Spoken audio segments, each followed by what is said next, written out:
قل هو الله أحد الله الصمد لم يلد ولم يولد ولم يكن له كفوا أحد صدق الله العظيم رب اشرح لي صدري ويسر لي أمري واحلل عقدة من لساني يفقهوا قولي। প্রিয় ভাইরা, আপনারা জানেন যে এই রমাদানে আমরা একটি কোরআন সিরিজ করছি। তার এই ধারাবাহিকতায় আজকে আমি সূরাতুল ইখলাস তেলাওয়াত করেছি। এই সূরার সংক্ষিপ্ত তাফসীর আজকে আমরা শুনবার চেষ্টা করব ইনশাআল্লাহ বিইذنিল্লাহ। সূরাতুল ইখলাস সবার মুখস্থ আছে না? মুসলিম তো অবশ্যই, অনেক অমুসলিমেরও মুখস্থ, অনেক হিন্দুরও সূরা ইখলাস মুখস্থ আছে জানেন।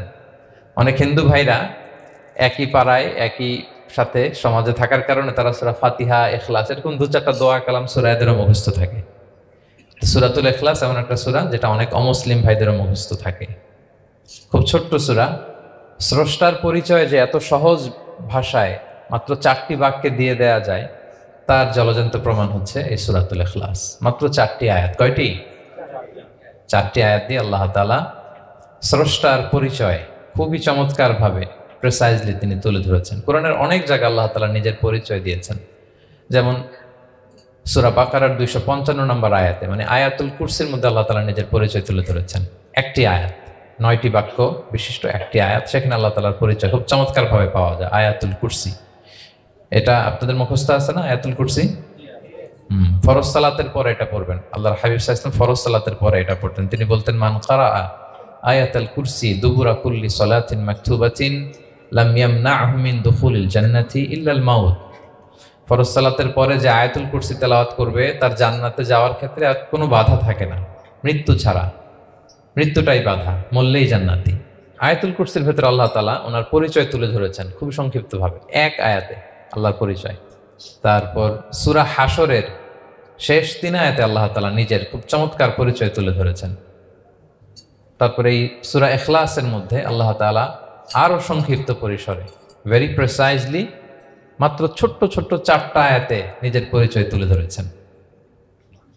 তো কিভাবে আল্লাহ তাআলা নিজের পরিচয় আমাদের সামনে পেশ করলেন আমরা সেটাই আজকে শুনবার চেষ্টা করব ইনশাআল্লাহ। সূরাতুল ইখলাস আপনারা কি জানেন এটা কোরআনের কততম পারায় অবস্থিত? 30তম পারায়। এবং এই সূরাটি মাক্কি সূরা। কি সূরা? কোরআনের সর্বশেষ পারায় অবস্থিত 30তম পারায়। আয়াত সংখ্যা তো আমরা শুরুতেই বললাম, কয়টি? 4টি।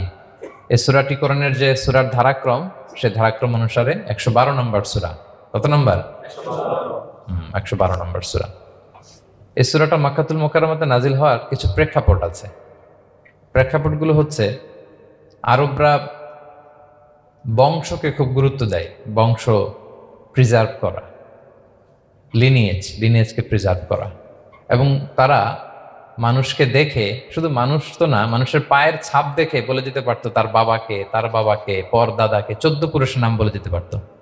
শুধু মানুষই না, তারা উটের পায়ের ছাপ দেখে, উটের পায়ের, মরুভূমির বালুতে উটের পায়ের ছাপ দেখে ওই উট কোন বংশের, ওই বংশের ওর নাম কি, ওর বাবার নাম কি, ওর দাদার নাম কি, 14 পুরুষ এরকম ছিল। এবং তারা দুজন মানুষকে যদি ঢেকে রাখা হয় সারা শরীর, শুধু পায়ের একেবারে শেষের দিকের ছোট আঙ্গুল দেখে, এটাকে ইলমুল কিয়াফা বলে, ওই ছোট আঙ্গুলের শেপ দেখে ওরা বলে দিতে পারতো সে কোন বংশের, তার বাবার নাম কি, দাদার নাম কি, 14 পুরুষ। তারা এই লিনিয়েজকে প্রিজার্ভ করতো আর কি এইভাবে। এবং এই বংশ পরিক্রমা মুখস্থ করা, জানা, জিজ্ঞেস করা, এটাকে গুরুত্ব দিত। তো তারা আল্লাহকেও আমাদের মতো এরকম একজন সত্তা ভেবে আল্লাহ হাবিব সাল্লাল্লাহু আলাইহি ওয়াসাল্লামকে জিজ্ঞেস করতেছে যে, ইদান খালাকাল্লাহু কুল্লা শাই ফামান খালাকাল্লাহ। মুহাম্মদ, তুমি তো বলো যে আল্লাহ নাকি সব সৃষ্টি করেছে, তো আল্লাহকে কে সৃষ্টি করেছে? অথবা বলো যে আল্লাহর বাবাকে, আল্লাহর দাদাকে, আল্লাহর পরদাদাকে, আল্লাহর বংশটা বলো। তো তখন তাদের এই প্রশ্নের জবাবে আল্লাহ তাআলা সূরাতুল ইখলাস নাজিল করেন যে, কুল হু আল্লাহু আহাদ, হে নবী আপনি বলুন আল্লাহ হচ্ছেন এক, অদ্বিতীয়, ইউনিক, অ্যাবসলিউট। আল্লাহুস সামাদ, তিনি হচ্ছেন সামাদ, তিনি কারোর প্রতি নির্ভরশীল নন, অমুখাপেক্ষী। লাম ইয়ালিদ ওয়া লাম ইউলাদ, তিনি কাউকে জন্ম দেনও নাই, আবার তিনি কারো কাছ থেকে জন্ম নেনও নাই। ওয়া লাম ইয়াকুল লাহু কুফুয়ান আহাদ, তার সমকক্ষ, তার মতো, তার সিমিলার মহাবিশ্বে দ্বিতীয় কেউ নাই। সুবহানাল্লাহ। এটা হচ্ছে শানে নুজুল, কোন প্রেক্ষাপটে নাজিল হয়েছে, এটা হচ্ছে একটা বর্ণনা। আরেক বর্ণনা এসছে, মক্কার মুশরিকরা জিজ্ঞেস করতে আরম্ভ করল, ইয়া মুহাম্মদ, আমরা জানি মানুষ মাটির তৈরি, ফেরেশতারা নূরের তৈরি, মানে আলোর তৈরি, এরপর জিনেরা আগুনের তৈরি। আল্লাহ কিসের তৈরি?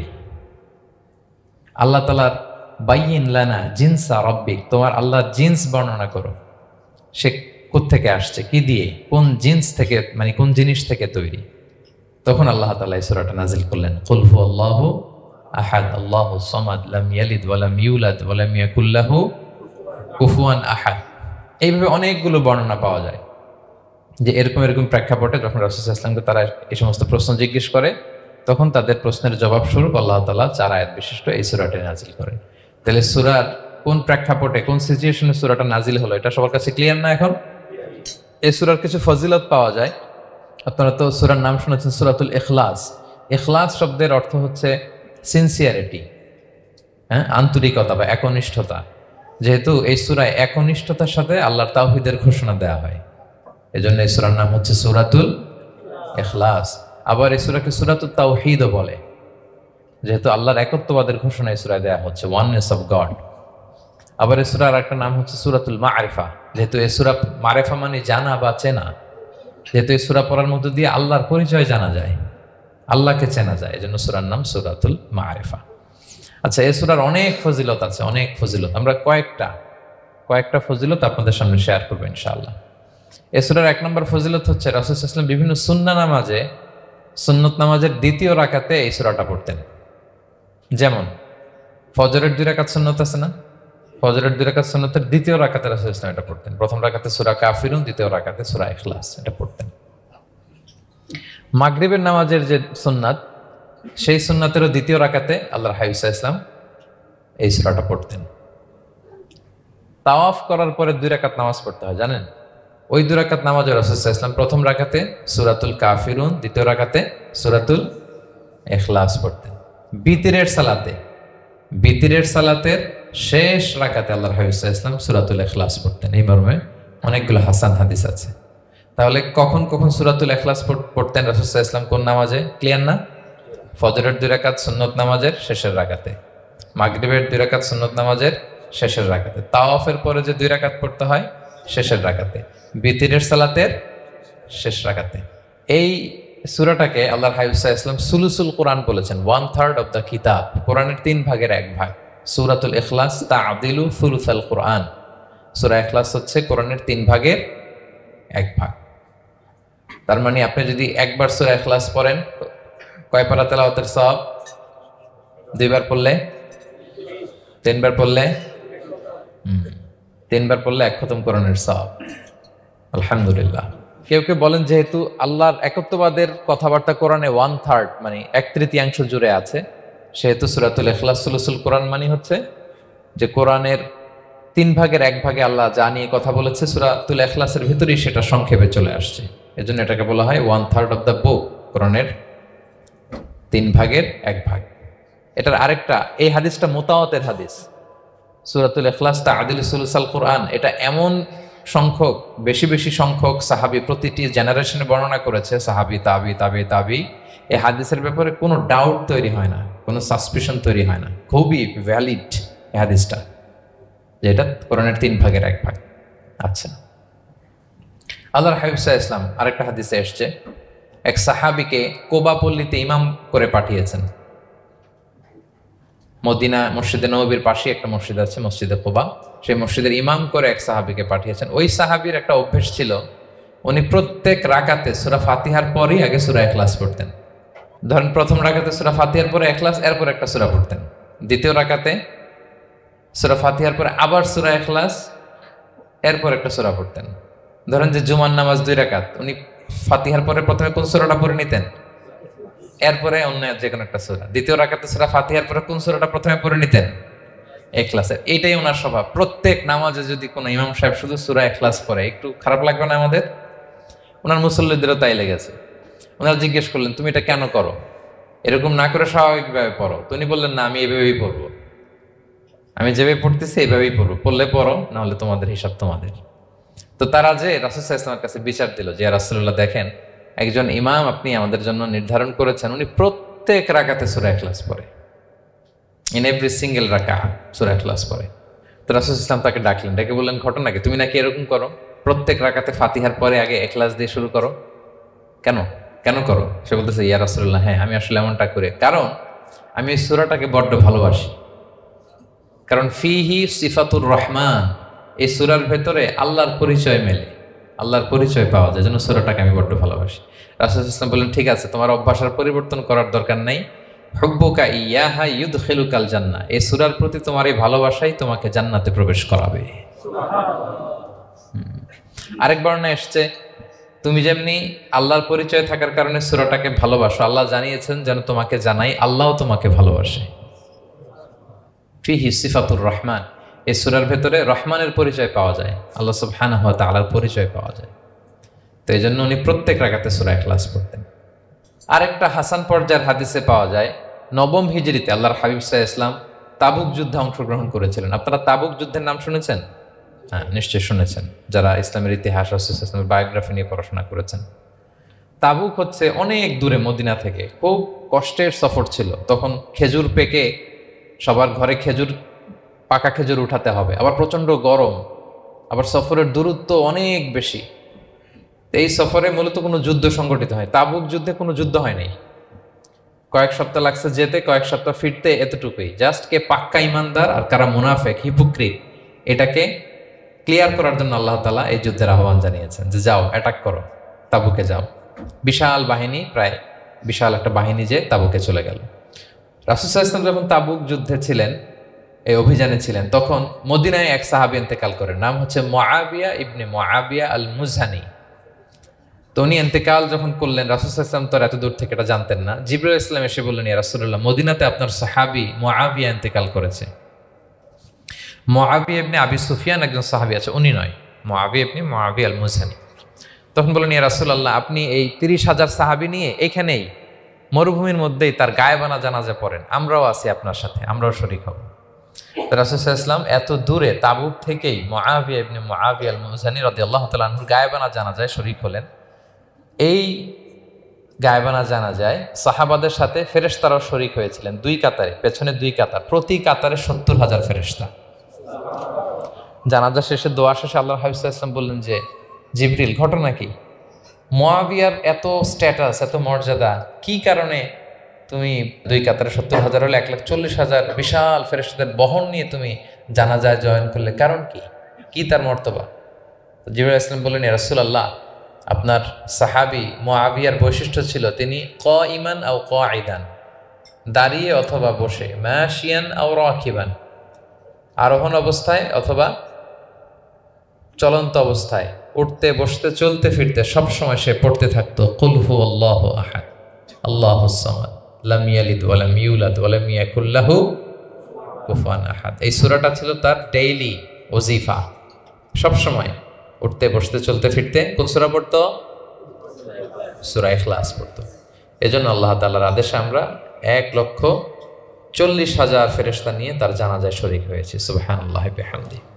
তাহলে বুঝতে পারতেছেন এই সূরার মর্তবা কতটা পছন্দনীয় সূরা আল্লাহর কাছে। যদিও ছোট আয়াত, কয়টা? কিন্তু আল্লাহর কাছে এটার ফজিলত অনেক বেশি। প্রিয় ভাইরা, শুধু এখানেই শেষ নয়, আল্লাহর হাবিব সাল্লাল্লাহু আলাইহি ওয়াসাল্লাম সকালে, সন্ধ্যায়, ফজরের পরে, মাগরিবের পরে এবং বিছানায় ঘুমোতে যাওয়ার আগে তিনি সূরাতুল ইখলাস, সূরা ফালাক, সূরা নাস পড়ে হাতের মধ্যে ফু দিতেন, দুই হাত একসাথে মিলিয়ে এরকম ফু দিয়ে মাথা থেকে বডিতে যতটুকু সম্ভব তিনি মাসে করতেন। 3টা সূরাই শুরু হয়েছে কুল দিয়ে, এজন্য 3 সূরাকে একসাথে বলে কুল আস-সালাসা, মানে 3 কুল। এই 3 কুল তিনি ফজরের পর, মাগরিবের পর আর বিছানায় ঘুমোতে যাওয়ার আগে পরে হাতে ফু দিয়ে সারা গায়ে মেসেজ করতেন। আপনারা করেন? হ্যাঁ, এই অভ্যাসটা, ওজিফাটা আছে তো আপনাদের? না, করবেন। এটা special protection, you will get a special protection from Allah সুবহানাহু ওয়া তাআলা। অনেকে দেখবেন ব্ল্যাক ম্যাজিক করে, ব্ল্যাক ম্যাজিক কিন্তু সত্য, ম্যাজিক করে, সেহের করে আপনাকে দুর্বল করে ফেলবে। স্বয়ং আল্লাহর হাবিব সাল্লাল্লাহু আলাইহি ওয়াসাল্লামকে সেহের করা হয়েছিল। উনি কয়েক মাস স্ত্রীদের সাথে ফিজিক্যাল ইন্টিমেসিতে যেতে পারতেন না, এত দুর্বল হয়ে গেছিলেন। লাবিদ ইবনুল আসাম নামে এক ইহুদি মিত্র, সে জাদু করেছিল রাসূল সাল্লাল্লাহু আলাইহি ওয়াসাল্লামকে। ওনার মাথার চুল, চিরুনির ভেতরে 11টা গিট দিয়ে সেই ব্ল্যাক ম্যাজিক করেছে। নবী সাল্লাল্লাহু আলাইহি ওয়াসাল্লাম কয়েক মাস অসুস্থ ছিলেন। পরে সূরা ফালাক, নাস যখন নাজিল হয় তখন আল্লাহ তাআলা রাসূল সাল্লাল্লাহু আলাইহি ওয়াসাল্লামকে সুস্থ করে দিলেন। সাহাবীদেরকে নিয়ে এক কুয়ার নিচ থেকে, চিরুনি থেকে এই গিটগুলো খুলে খুলে রাসূল সাল্লাল্লাহু আলাইহি ওয়াসাল্লাম 11টা আয়াত তেলাওয়াত করলেন, রাসূল সাল্লাল্লাহু আলাইহি ওয়াসাল্লামকে সুস্থ করে দিল কে? আল্লাহ সুবহানাহু ওয়া তাআলা শিফা নসিব করলেন। তার মানে ব্ল্যাক ম্যাজিক সত্য, সিহির করে মানুষ। আপনার সফলতা, আপনার সাকসেস এটা সবার ভাল লাগবে না, মনে রাখবেন। সবাই এটা পছন্দ করে না। আল আইনু হক, নজর কিন্তু সত্য, নজর সত্য, নজরের প্রভাব আছে, চোখের প্রভাব আছে। এজন্য কারো ভালো কিছু দেখলে মাশা আল্লাহ বলবেন, আল্লাহর দিকে ফিরিয়ে দিবেন ওটার কল্যাণ। কি বলবেন? একটা সুন্দর ফুটফুটে বাচ্চা দেখলে মাশা আল্লাহ, কারো সফলতা দেখলে, কারো ফার্মে গেলেন, বাগানে যেয়ে দেখলেন ফল মূল ভর্তি, কি বলবেন? মাশা আল্লাহ, বিসমিল্লাহ মাশা আল্লাহ বললে এটাতে আর ক্ষতি হয় না। অনেকে বলে যে বাবা মা মাশাআল্লাহ বলা লাগে না, বাবা মা আর নাকি মামা, এই তিনজন নাকি মাশাআল্লাহ না বললে কিছু, এটা ভুল কথা। বাবা মারা বলতে হয়। বাবাও তার ছেলের কোনো সাকসেস ভালো কিছু দেখলে কি বলবে? মাশা আল্লাহ, তাবারাকাল্লাহ, অথবা বিসমিল্লাহ মাশা আল্লাহ, এটা আপনারা বলবেন। নজরের প্রভাব আছে। আপনি সিম্পলি দেখেন, এই যে আমি আপনাদের দিকে তাকিয়ে তাকিয়ে কথা বলছি, আমি যদি অনেকক্ষণ স্টেয়ারিং করি, কারো দিকে ভেবে তাকিয়ে থাকি, সে ভালো ফিল করবে? কেন? আমি কি তার মারছি, ধরছি, স্পর্শ করছি? কিছুই তো করলাম, শুধু আমি তার দিকে তাকিয়ে আছি। তার মানে এতেই সে অস্বস্তি ফিল করতেছে। ধরেন যে আপনি কোনো একটা প্রোগ্রামে বসে আছেন, আপনার পাশে যে বসে, আপনি তার দিকে এরকম 10 মিনিট তাকায় আছেন, কোনো কথা ছাড়া শুধু তাকিয়েই রইলেন, তার কি ভাল লাগবে বলেন? সে কি কমফোর্টেবল ফিল করবে? সে ভয় পাবে, সে ভয় পাবে, অস্বস্তি ফিল। আপনি কিছুই করেন নাই, না তাকে টাচ করেছেন, না ধরেছেন, ছুঁয়েছেন, কিন্তু শুধু তাকিয়ে আছেন। দেখেন নজরের কি প্রভাব। আল্লাহ আইনু হক, নজর সত্যি। এজন্য কারো সাকসেস দেখলে আমরা সবসময় যেন মাশাআল্লাহ বলি। মাশাআল্লাহ ঠোঁটের সাথে মিলিয়ে রাখবেন। ভালো দেখলে কি বলবেন? মাশাআল্লাহ, মাশাআল্লাহ, বিসমিল্লাহ মাশাআল্লাহ, মাশাআল্লাহ, তাবারাকাল্লাহ, এটা বলবেন। তাহলে আল্লাহর হাবিব সাল্লাল্লাহু আলাইহি ওয়াসাল্লামকেও সেহের করা হয়েছিল। এজন্য এই সেহের থেকে, ব্ল্যাক ম্যাজিক থেকে, আইন মানে জেলাসি, মানুষের নজর দিয়ে যে হিংসা করে, এই জেলাসি থেকে, মিন শাররি হাসিদিন ইযা হাসাদ, হাসাদ থেকে, মিন কুল্লি মাকরুহিন ওয়া শুরুর, এসব ক্যালামিটি, ডিজাস্টার, এগুলো থেকে পানা হিসেবে আপনি এই ওয়াজিফাটা করবেন। 3 কুল, কুল আস-সালাসা, 3 কুল। আমার সাথে সাথে বলেন, কয় কুল? 3 কুল। কি কি? সূরাতুল ইখলাস, সূরা ফালাক, সূরা নাস। এই 3টা পড়ে ফজরের পর, মাগরিবের পর আর ঘুমোতে যাওয়ার আগে হাত দুইটাকে একসাথে করে পরে লম্বা একটা ফু দিয়ে মাথা থেকে মাসাজ করবেন সারা গায়ে। পারা যাবে ইনশাআল্লাহ বিইذنিল্লাহ। এবং আম্মা জান আয়েশা রাদিয়াল্লাহু তাআলা আনহা বলতেন, আমি যখন কখনো অসুস্থ হয়ে যেতাম, অসুস্থ হলে রাসূল সাল্লাল্লাহু আলাইহি ওয়াসাল্লামকে যে যখন কমপ্লেন করতে, ইয়া রাসূলুল্লাহ আমি তো অসুস্থ, রাসূল সাল্লাল্লাহু আলাইহি ওয়াসাল্লাম আমাকে এই আমলটা করতে বলতেন। মানে আয়েশা, তুমি সূরাতুল ইখলাস, সূরা ফালাক, সূরা নাস পড়ে সারা গায়ে কি করো? ফু দাও। হ্যাঁ। আলী রাদিয়াল্লাহু তাআলা আনহু বর্ণনা করেন, আল্লাহর হাবিব সাল্লাল্লাহু আলাইহি ওয়াসাল্লাম একবার নামাজ পড়তেছেন, নামাজে তিনি সিজদারত অবস্থায়, ইন দ্য মিন টাইম লাদাগাতহুল আকরা, একটা বিচ্ছু রাসূল সাল্লাল্লাহু আলাইহি ওয়াসাল্লামের আঙ্গুলে কামড় দিল। বিচ্ছু, বিচ্ছুর কামড় খাইছেন? হ্যাঁ, কেমন লাগে? খুব আরাম লাগে? হ্যাঁ, খুব যন্ত্রণা হয়, অনেক যন্ত্রণা হয়। তো রাসূল সাল্লাল্লাহু আলাইহি ওয়াসাল্লামকে যখন কামড় দিল নামাজের অবস্থায়, রাসূল সাল্লাল্লাহু আলাইহি ওয়াসাল্লাম খুব যন্ত্রণা পেলেন, ব্যথা পেলেন। বিচ্ছুটারে লানত করলেন। সাধারণত লানত করতেন না, তিনি বলতেন লানাতুল্লাহি আলাল আকরা, এই বিচ্ছুর উপর লানাত, লা ইয়াদাউ নাবিয়্যান ওয়ালা গায়রা। এই বিচ্ছু নবীও চিনে না, মানুষও চিনে না, মানে কোথায় কামড় দিতে হবে এটাও বুঝতেছে না। শুধু নবী না, সব নবীদের নবী, ওনারা কামড় দিয়ে ফেলছে। তাই আল্লাহর পক্ষ থেকে পরীক্ষা ছিল, কেয়ার করা। উনি ভর্ৎসনা করলেন, লানত করে বললেন, নবীও চিনস না, মানুষও চিনস না, কামড় দিয়ে খুব কষ্ট পাচ্ছেন তিনি। তো আল্লাহ হাবিব সাল্লাল্লাহু আলাইহি ওয়াসাল্লাম বললেন, যাও গরম পানি আর লবণ নিয়ে আসো, এনে এটার মধ্যে ঢালো। তো ঢালতে আরম্ভ করলো। লবণ কিন্তু খুবই ব্যথানাশক, pain killer, natural pain killer. এটার মধ্যে সোডিয়াম ক্লোরাইড আছে, তো এটা গরম করে লবণ মিশিয়ে দিলে যে কোনো ব্যথা ট্যাথা সাথে সাথে ভালো হয়ে যায়। রাসূল ইসলাম বললেন ঢালো। ঢালতেছে, রাসূল ইসলাম পড়তেছেন কুল হুয়াল্লাহু আহাদ আল্লাহুস সামাদ লাম ইয়ালিদ ওয়া লাম ইউলাদ ওয়া লাম ইয়াকুল লাহু কুফুয়ান আহাদ বলে ফু দিচ্ছেন আর ঢালতেছে। ঢালাও শেষ, আঙ্গুলের ব্যথাও শেষ। তাহলে রাসূল সাল্লাল্লাহু আলাইহি ওয়াসাল্লামের একটা চিকিৎসা পদ্ধতি আপনারা জানলেন, তিব্বে নাবাবী, যে সাপ বিচ্ছু কিছু ধ্বংসন করলে ওখানে কুসুম, ওয়ার্ম ওয়াটার, লবণ দিয়ে ওয়ার্ম ওয়াটার করে সেখানে ঢালতে হবে। আর কোন সূরা পড়তে হবে? কুল হুয়াল্লাহু আহাদ আল্লাহুস সামাদ লাম ইয়ালিদ ওয়া লাম ইউলাদ ওয়া লাম ইয়াকুল লাহু কুফুয়ান আহাদ, এটা পড়তে হবে। তাহলে এই সূরার ফজিলত কি জানতে পেরেছেন আপনারা? ক্লিয়ার তো না? আমি রিপিট করি কি কি ফজিলত বললাম। রাসূল সাল্লাল্লাহু আলাইহি ওয়াসাল্লাম ফজরের নামাজের সুন্নাতে, মাগরিবের সুন্নাতে, তাওয়াফের পরের সুন্নাতে, ভিতরের শেষ রাকাতে সূরাতুল ইখলাস পড়তেন। রাসূল সাল্লাল্লাহু আলাইহি ওয়াসাল্লাম সূরাটাকে সুলুসুল কোরআন, 1/3 অফ দ্য কিতাব বলেছেন। কোরআনের কয় ভাগের এক ভাগ? 3 ভাগ। এবং এক সাহাবীর ঘটনা তো শুনলাম, সে সব নামাজে সূরা ইখলাস পড়তো। মুসল্লিরা কমপ্লেন করার পরেও সে পড়লো। রাসূল সাল্লাল্লাহু আলাইহি ওয়াসাল্লাম বললেন, কেন পড়ো? বলে যে ফিহি সিফাতুর রহমান, এই সূরায় আল্লাহর পরিচয় আছে, এই সূরাটা পড়তে ভালো লাগে। তো রাসূল সাল্লাল্লাহু আলাইহি ওয়াসাল্লাম বললেন, এই সূরার প্রতি তোমার ভালো লাগেই তোমাকে জান্নাতে নিয়ে যাবে। আরেক বর্ণনায় যে তুমি যেমনি আল্লাহর কারণে এই সূরাকে ভালোবাসো, আল্লাহও জানিয়েছেন তিনি তোমায় ভালোবাসেন। এরপর মুআবিয়া ইবনে মুআবিয়া আল মুজানির হাদিস শুনলাম, তিনি উঠতে বসতে চলতে ফিরতে সবসময় কোন সূরা পড়তেন? সূরাতুল ইখলাস। ফলে আকাশ থেকে 1,40,000 ফেরেশতা এসে 2 কাতারে 70,000 করে ওনার গায়েবানা জানাজায় অংশগ্রহণ করেছেন। এবার বলেন, এটাকে আপনারা কি ওয়াজিফা বানাবেন? হ্যাঁ, বানাবেন ডেইলি ওয়াজিফা? মেক ইট ইউর ডেইলি ওয়াজিফা। রিসাইট সূরাতুল ইখলাস every day, specially in the morning and evening. তাহলে সূরার ইন্ট্রোডাক্টরি ডিসকাশন শেষ, নাজিলের প্রেক্ষাপট শেষ, ফজিলত শেষ। এবার আমরা সূরায় ঢুকে যাই। কি বলেন? আউযু বিল্লাহি মিনাশ শাইতানির রাজিম, বিসমিল্লাহির রহমানির রহিম। বিতাড়িত শয়তান থেকে আল্লাহর কাছে পানাহ চাই, পরম করুণাময় অসীম দয়ালু আল্লাহর নামে শুরু করছি। আল্লাহ বলছেন, কুল হুয়াল্লাহু আহাদ। হে নবী আপনি বলুন, ওই যে বারবার প্রশ্ন করে, বাইয়িন লানা জিনসা রাব্বিক, তোমার আল্লাহ কি দিয়ে তৈরি? আল্লাহ কি স্বর্ণের তৈরি, না রূপার তৈরি, না কাঠের তৈরি? এইভাবেই লিটারালি বলতেছে, আহুয়া মিন যাহাব আও ফিদ্দা আও মিন খাশাব। মুহাম্মদ তোমার আল্লাহ কি স্বর্ণের, না রূপার, না কাঠের? আল্লাহ বলেন, নবী আপনি এটা বলেন। কুল, নবী আপনি বলুন, হুয়াল্লাহু আহাদ, আল্লাহ হচ্ছে এক। তোমরা যেরকম আল্লাহকে ভাবো, আল্লাহ আসলে ওই রকম নয়। আল্লাহর সত্তাটা আমাদের মতো নয়, সৃষ্টিগত সত্তার মতো নয়। আমরা এটাতে প্রায় ভুল করে ফেলি। অনেকে এমন এমন প্রশ্ন করি আল্লাহর সাথে, মনে হয় যেন আল্লাহ আমার একেবারে, আমরা নিজেরা যেরকম ওই রকম। কিন্তু স্রষ্টা যে সৃষ্টি জগতের অনেক ঊর্ধ্বে, এটা আমরা বুঝি না।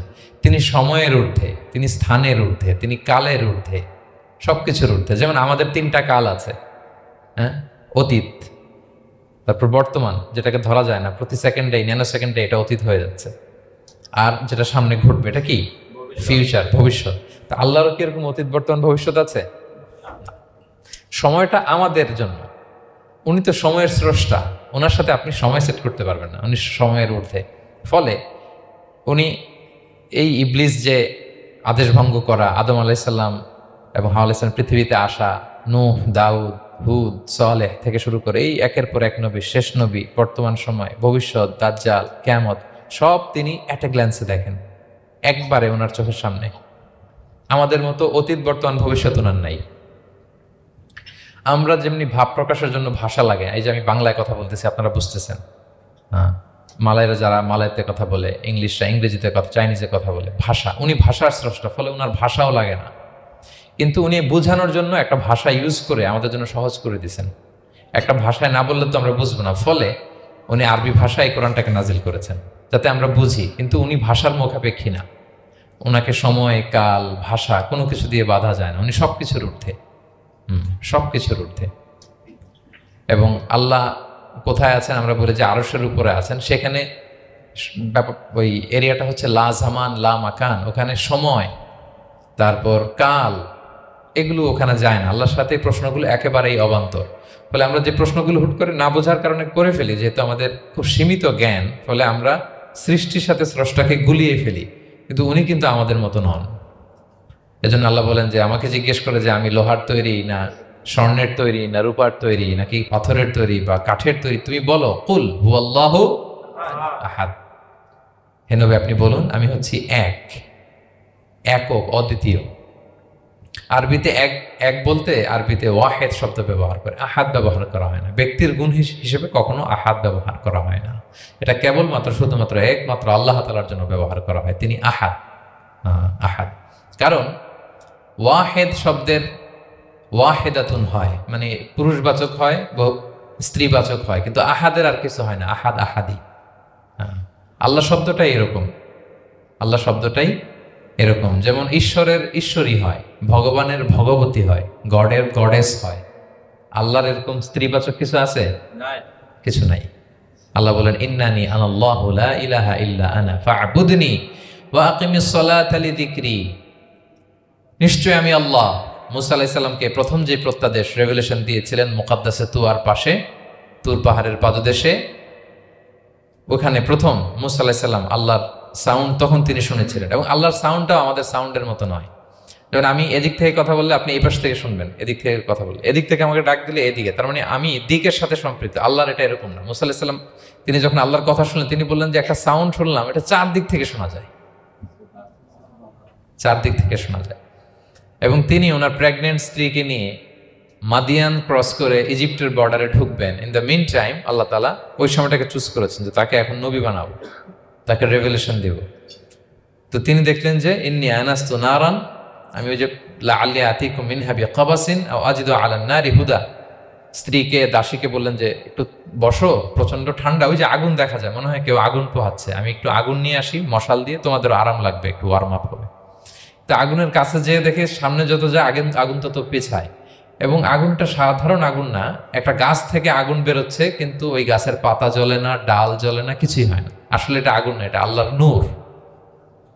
আল্লাহর নূর সেখানে ফোকাস দেওয়া হয়েছে। আল্লাহর নূরও আমাদের নূরের মতো না। নূর মানে লাইট, নূর মানে কি? লাইট। সো এই যে আমরা যে লাইট দেখি এই লাইটের মতো না। কারণ আল্লাহর এই নূরের কাবার দেয়া হচ্ছে আবার নূরের পর্দা দিয়ে। পর্দা দেয়া হয় সাধারণত আলোকে আটকানোর জন্য, কিন্তু আল্লাহর যে পর্দা, হিজাবের কথা বলা হয়েছে, ওই পর্দাটাও আলোর পর্দা। আমাদের সাথে মিলালে হবে? আমরা ঘরে পর্দা টাঙাই কি থামাতে বলেন তো? আলো থামাতে। আর আল্লাহর যে হিজাব পর্দাগুলো কিসের? আলোর, নূরের। সো কশ্চিনকালেও আপনি সৃষ্টির সাথে স্রষ্টাকে মিলাবেন না। আমরা ভুল করে অনেক সময় এরকম অবান্তর প্রশ্নগুলো করি। তো আল্লাহ তখন মুসা আলাইহিস সালামকে প্রত্যাদেশ করলেন যে ইন্নানি আনাল্লাহ লা ইলাহা ইল্লা আনা ফা'বুদনি, আমি আল্লাহ। আমি কি? আল্লাহ। এই আল্লাহ নামটা আল্লাহ নিজেই রেখেছেন।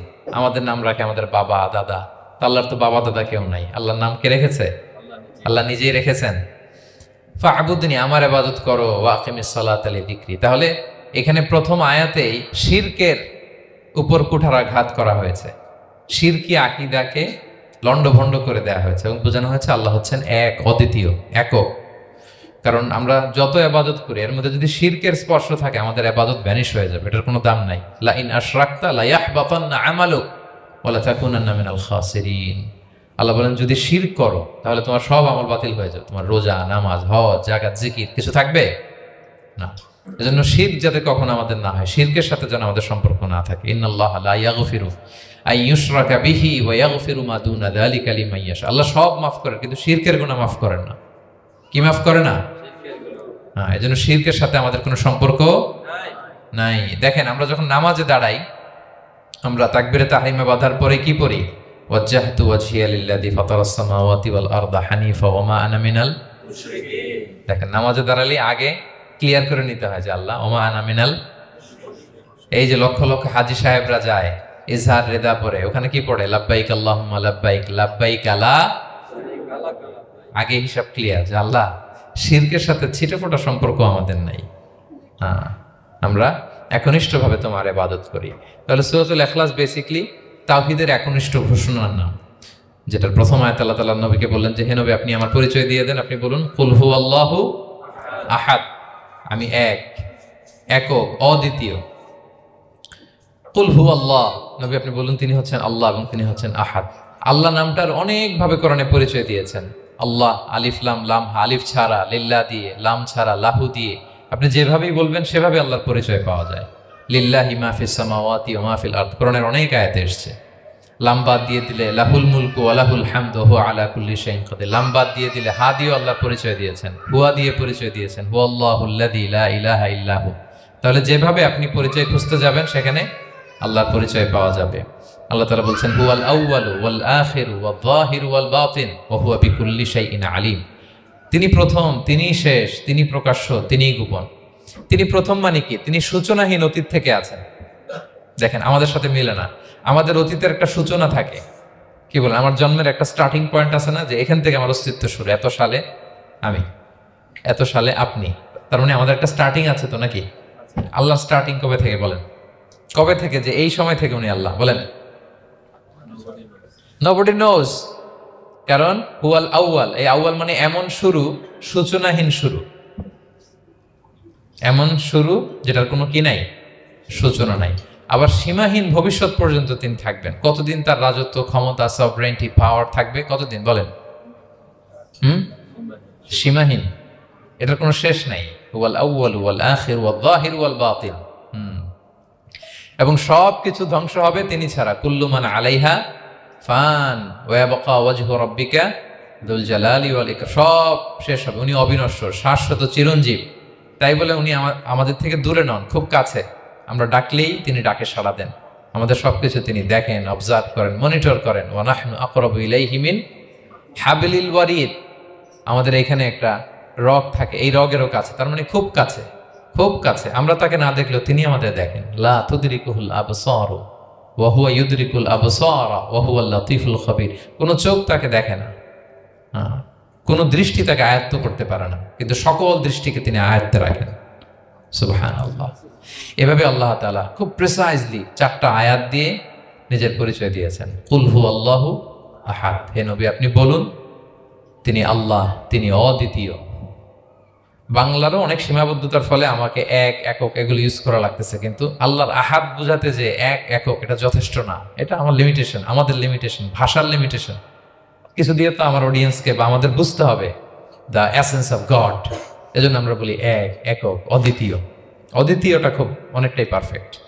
তাহলে তিনি হচ্ছেন আহাদ, এবং এই আহাদের লেসন দেওয়ার জন্য সব নবীরা এসেছে। সব নবীরা একই কথা বলেছেন, আদম আলাইহিস সালাম থেকে শুরু করে বিষ্ণু ইসা ইসলাম পর্যন্ত একই কথা বলেছেন যে ইয়া কওমি ইবুদুল্লাহ মা লাকুম মিন ইলাহিন গায়রু আফালা তাআকিলুন। হে আমার জনপদের লোকেরা, কি হলো তোমরা এত কিছুর ইবাদত করো, দাসত্ব করো, তোমরা ইবাদত করবে এক সত্তার, তিনি কে? মা লাকুম মিন ইলাহিন গায়রু, তিনি ছাড়া কোনো ইলাহ তোমাদের নেই। তাহলে এই যে ওয়াননেস অফ গড, স্রষ্টা যে একজন, এই কনসেপ্টটাকে ক্লিয়ার করবার জন্যই এত এত নবীরা পৃথিবীতে হাজির হয়েছেন। তাহলে আল্লাহর চমৎকার একটা নাম জানলাম আমরা, আহাদ। কি নাম? মজার ব্যাপার হচ্ছে এই নাম কোরআনে আর কোথাও নাই। আহাদুন শব্দ যেটা আছে এটা অন্য অর্থে, এক এক অর্থে আর কি, কিন্তু আল্লাহর আহাদ কোরআনে শুধু এই সূরাতেই এসেছে। আল্লাহর আহাদ নামটা শুধু এই সূরাতেই এসেছে। আহাদ, আহাদ। আপনারা বেলাল রাদিয়াল্লাহু তাআলা আনহুর ঘটনা জানেন যে উমাইয়া ইবনে খালাফ খুব পাষণ্ড মাওলা ছিল ওনার, মনিব। এমন কোনো অত্যাচার নাই যে ঈমান আনার কারণে বেলাল রাদিয়াল্লাহু তাআলা আনহুর উপর করা হয় নাই। পিটানো, চাবুক মারা, টানা হেচড়া করা, উত্তপ্ত মরুভূমিতে। যারা হজ উমরা করতে গিয়েছেন তারা তো দেখেছেন মরুভূমির বালু, ওখানে কত গরম, চাল ছেড়ে দিলে মুড়ি হয়ে যাবে, খই হয়ে যাবে। ওই উত্তপ্ত গরম বালুতে বেলাল রাদিয়াল্লাহু তাআলা আনহুকে শুইয়ে পেটের উপরে পাথর রেখে দেওয়া হয়েছিল। তখন তিনি আল্লাহর একত্ববাদের ঘোষণা এই শব্দটা দিয়ে করেছেন। অস্ফুট কণ্ঠে উনি বারবার বলছিলেন আহাদ, আহাদ, আহাদুন, আহাদ। তো আল্লাহ তাআলার এই নামটা, আহাদ নামটা, এই সূরা ছাড়া কোরআনের অন্য কোথাও আসেনি। তাহলে প্রথম আয়াতটা কি? কুল হুয়াল্লাহু। হে নবী, তারা জিজ্ঞেস করে আমার বংশ কি, বাপদাদা কই, কাঠের না মাটির না লোহার না সোনার? আপনি বলুন কুল হুয়াল্লাহু, তিনি এক, অদ্বিতীয়। আল্লাহুস সামাদ, তিনি হচ্ছেন সামাদ। আল্লাহর আরেকটা নাম আস-সামাদ। আল্লাহুস সামাদ। সামাদ শব্দের অনেকগুলো অর্থ পাওয়া যায়। সামাদের একটা মিনিং হচ্ছে যার উপরে আর কারো কোনো স্ট্যাটাস বা মর্যাদা নাই। আরবিতে বলে মানতাহা ইলাইহি সুগদাদু ওয়া শারাফ। মর্যাদা, স্ট্যাটাস যত শীর্ষে, পিকে যেতে পারে, ওইটার নাম হচ্ছে সামাদ, এর উপরে নাই। সামাদের আরেকটা অর্থ হচ্ছে যে পরনির্ভরশীল নয়, মানে তার কারো উপর নির্ভর করা লাগে না, সে স্বয়ংসম্পূর্ণ। আচ্ছা, পৃথিবীতে এমন কারো নাম বলেন তো যে কোনো দিন কোনো কিছুতে কোনো কাজে অন্যের মুখাপেক্ষী হওয়া লাগে নাই, সে একা একা আত্মনির্ভরশীল, স্বয়ংসম্পূর্ণ। এরকম একজনের নাম বলেন, আছে? কেউ নাই। কোনো না কোনো ভাবে আপনি পাওয়ারফুল কারো কথা বলবেন, এত আরো নির্ভরশীল। এরা রাস্তা দেখায় না দিলে চলতেও পারে না, কোন দিকে যাইতে হবে এটা বলার জন্য 10 জন থাকে। এর ওয়াশরুমে নিয়ে যেতে হয় 10 জনের, এর এই সাপোর্ট, ওই সাপোর্ট, এই প্রোটোকল, অনেক কিছু, এর লোক লাগে আরো বেশি। তার মানে সাহায্য ছাড়া চলতে পারে এমন কোন সত্তা পৃথিবীতে নাই। একটা সত্তা যার কারো কোনো সাহায্য লাগে না, যার কারো প্রতি কোনো নির্ভরতা নাই, কারো কাছে ঠেকা নাই, গোটা বিশ্ব তার কাছে ঠেকা। তিনি কে? তার নাম সামাদ। তার নাম কি? আল্লাহুস সামাদ, অমুখাপেক্ষী, অ্যাবসলিউটলি ইন্ডিপেন্ডেন্ট। কখনো কোনো কাজে তার কারো কাছে যেতে হয় না, কারো উপর ভরসা করতে হয় না, কারো প্রতি তার কোনো ঠেকা নাই। সব গোটা দুনিয়া তার কাছে ঠেকা, তার কাছে ফরিয়াদ করে, তার দিকে ঝুঁকে পড়ে আসতে বাধ্য। ওই সত্তার নাম হচ্ছে সামাদ। সামাদ ক্লিয়ার সবার কাছে?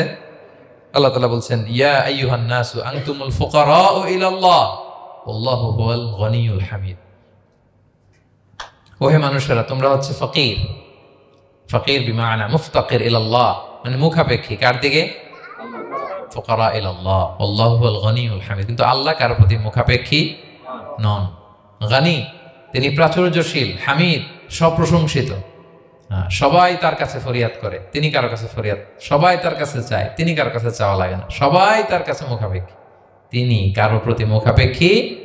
তার নাম সমাদ। তার নাম কি? তাহলে সমাদ ক্লিয়ার? হ্যাঁ। লাম ইয়ালিদ ওয়ালাম ইউলাদ। লাম ইয়ালিদ, তিনি কাউকে জন্ম দেননি। ওয়ালাম ইউলাদ, তিনি নিজেও জন্ম নেন নাই। সুবহানাল্লাহ। দেখেন কত সহজে পরিচয়। তিনি কাউরে জন্ম দেনও নাই, জন্ম নেনও নাই।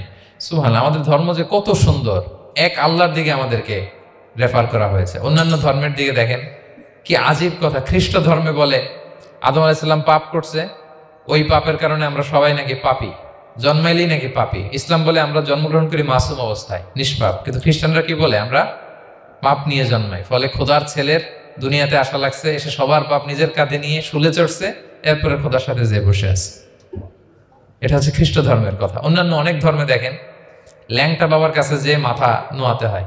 এরকম অনেক ধর্ম দেখছেন যে লোকটার চুলে জট বাঁধা, দাড়িতে জট বাঁধা, একেবারে উলঙ্গ, তার কাছে যে সবাই এরকম হাত পাতে। দেখছেন? দেখেন না আপনারা? নাকি শুধু আমি একাই দেখলাম? দেখছেন সবাই? আছে, কিন্তু আমি ধর্মের নাম বলতেছি না, কোনো ধর্মকে ছোট করা যাবে না, কিন্তু এরকম আছে।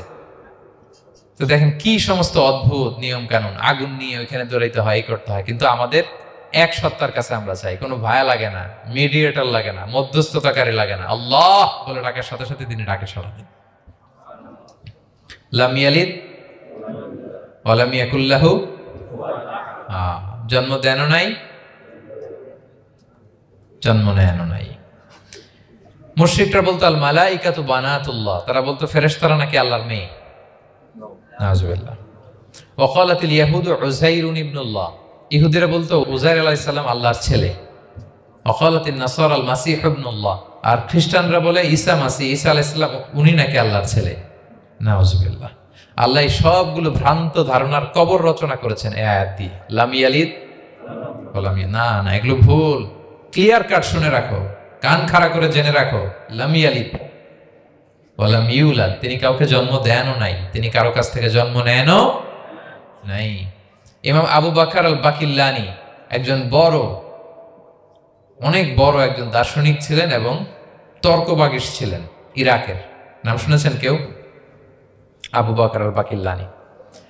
তো উনি কারোর সাথে তর্ক লাগলে উনি খ্রিস্ট ধর্মের কত লোককে যে শাহাদা পড়াইছেন ওনার এই যৌক্তিক আলোচনা দিয়ে, তর্ক দিয়ে। সুবহানাল্লাহ। এক খ্রিস্টান পাদ্রী ওনারা প্রশ্ন করলো, তোমরা মুসলমানরা খুব রেসিস্ট। উনি বললেন কেন? বলছে তোমরা খ্রিস্টান মেয়ে বিয়ে করতে পারো, ইহুদি মেয়ে বিয়ে করতে পারো, মুসলিম কিন্তু ইহুদি মেয়ে, খ্রিস্টান মেয়ে শর্ত সাপেক্ষে, কিছু শর্ত আছে, ওই আলোচনা যাচ্ছেন, শর্ত সাপেক্ষে বিয়ে করতে পারে আহলে কিতাব হলে। কিন্তু কোন খ্রিস্টানরা মুসলিম মেয়ে আমাদের মেয়েদেরকে বিয়ে করতে পারবে না, কোন ইহুদি আমাদের মেয়েকে বিয়ে করতে পারবে না। তো বলে তোমরা খুব রেসিস্ট, তোমরা আমাদের মেয়ে না, তোমাদের মেয়ে আমাদেরকে দাও না। তো তিনি বলেন তোমরা তো ইহুদি, তোমাদের নবী হচ্ছে মুসা আলাইহিস সালাম, ওনাকে তো আমরা মানি, ওনার কথা তো কোরআনে আছে, এজন্য তোমাদের মেয়েকে বিয়ে করতে পারি। আর খ্রিস্টানদের নবী হচ্ছে ঈসা আলাইহিস সালাম, ওনাকেও মানি, ওনার মায়ের নামে বিশাল সূরাই আছে, সূরা মারিয়াম, আর ওনার ব্যাপারে হাজার শত শত আয়াত, তো এই জন্য তোমার খ্রিস্টানদের মেয়ে বিয়ে করতে পারি। তোমরা তো আমাদের নবী মুহাম্মদ সাল্লাল্লাহু আলাইহি ওয়াসাল্লামকে মানো না। মুহাম্মদ সাল্লাল্লাহু আলাইহি ওয়াসাল্লাম যে শেষ নবী এটা তোমরা মানো, মানার সাথে সাথে মুসলমান হয়ে যাবে, এরপর আমাদের মেয়েকেও তোমরা বিয়ে করতে পারবে। তো এইভাবে উনি এমন ভাবে উত্তর দিতেন, বুহিতাল্লাযী কাফার, কোনো একেবারে লাজবাব হয়ে যেত। তো ওনার নাম যখন ছড়ালো, ইরাকের মুসলিম বাদশাহ ওনাকে কনস্টান্টিনোপলে পাঠাবেন, যেখানে রোমান এম্পায়ার। তো রোমান এম্পায়ার এরাও খুব প্রস্তুতি নিয়ে আছে যে আবু বকর আল বাকিল্লানিকে ডিল করা অনেক কঠিন, সে আসতেছে, তার সাথে কিভাবে কি করা যায়।